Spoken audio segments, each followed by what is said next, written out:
गुरुजी आज कहते घर बुले ने बोली नहीं जी ना आज आमको घर बाबा कौन देखू माटी घर जहाँ भी टे बुले नहीं था समस्ते देखी था दर्शक माटी घर चाल माटी घर छौण घर कौन देख कहते आज बुले ने बोली चलना हौ चल जीवा जीवा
ध्यान के ऊपर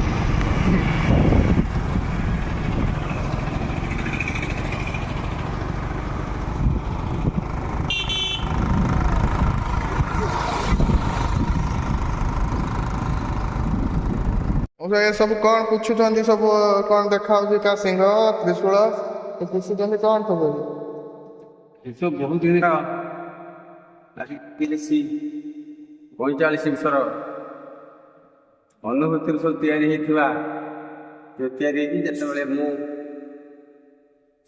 मो जीवन अनेक साधु संगे मिशिची जो तीर्थ व्रत जाऊनी साधु मान सहित मिशुनी से ये सब जो देखनी जे प्रकृतर ए कौन अच्छी ए जाग यज्ञ आ पहाड़ बण पर्वत जा त्रिशूल धारण करवा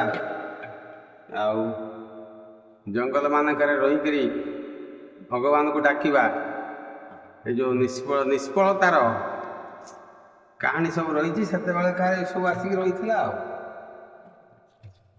तेणु ये सिंह गुड़ा कार ये जो बाउटिया सिंह हरिण बाउठिया गयल यही मानकर सब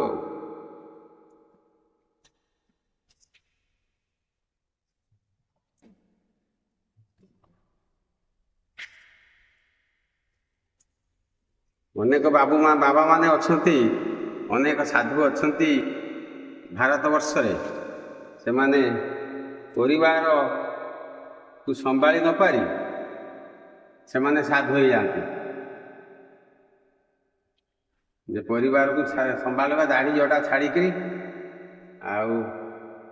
वृंदावन गंगा गया गोदावरी सब बुलती बुली बालिकी शेषर तो भगवान को तो पाती ना केवल जीवनटा खाली जे उच्छन्न हो जाए जीवनटा खाली बुझाई मनुष्य को दाढ़ी जटा छाड़ी नाम बाबा जी बैरागी देखला बेलू जिते साधु अच्छा प्राय 90 भाग 99 भाग साधु अच्छा संसार भितर से माने राग क्रोध हिंसार बुड़ीकी अच्छा जटा दाढ़ी छाड़ी देकरी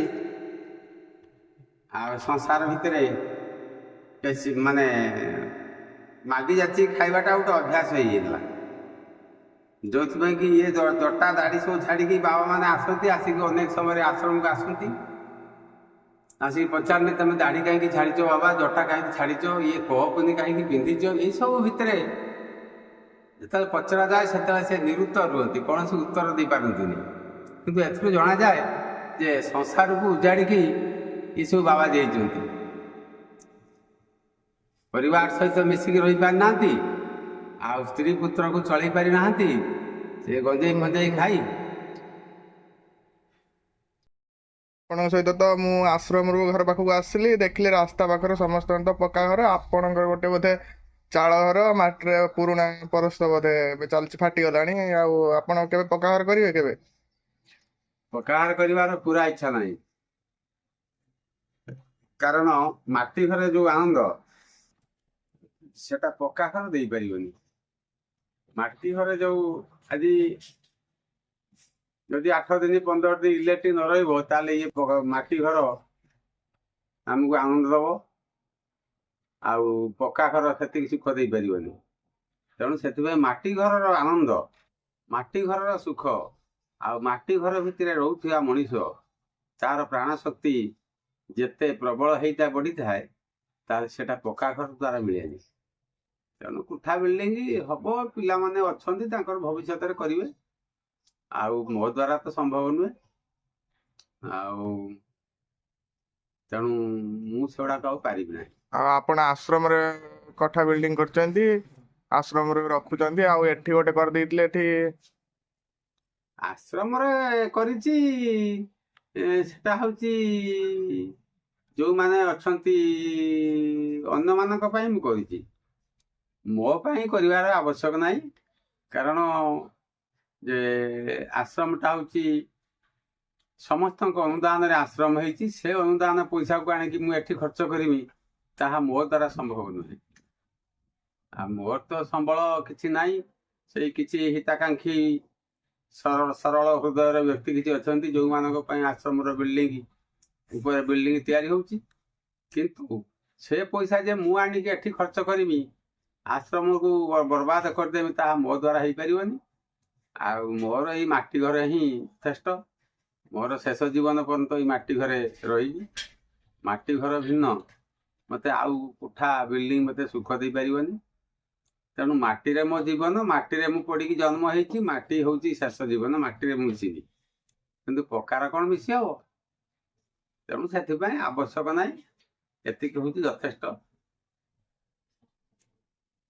ଏହା ହେଉଛି ସରକାରଙ୍କର ଅନୁଦାନ। ଯାହା ହଉ ଏତିକି ସରକାର ମୋତେ ଦେଇଛନ୍ତି। ଏଇ ଯୋଉ ଇନ୍ଦିରା ଆବାସଟିଏ ଘର ବହୁ କଷ୍ଟରେ ତିଆରି ହେଇଛି, ଆଉ ତେଣୁ ସେଇଟା ତିଆରି କରିଛି, ହେଇଛି, ରହିଛି, ସରକାରଙ୍କ ଦ୍ୱାରା ହେଇଛି। ଆଉ ମୋ ଦ୍ୱାରା ଏସବୁ ସମ୍ଭବ ନାହିଁ। ଆମର ମାଟି ଅଛି ତ ଆମେ ଅଛେ। ଆଉ ମାଟିର ଜୀବନ, ମାଟିରେ ରହିବା, ମାଟିରେ ଶୋଇବା, ମାଟିରେ ମଧ୍ୟ ଶେଷ ଜୀବନ ଦେହଟା ପୋତା ହେଇଯିବ।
ସବୁ କ'ଣ କିଛି କିଛି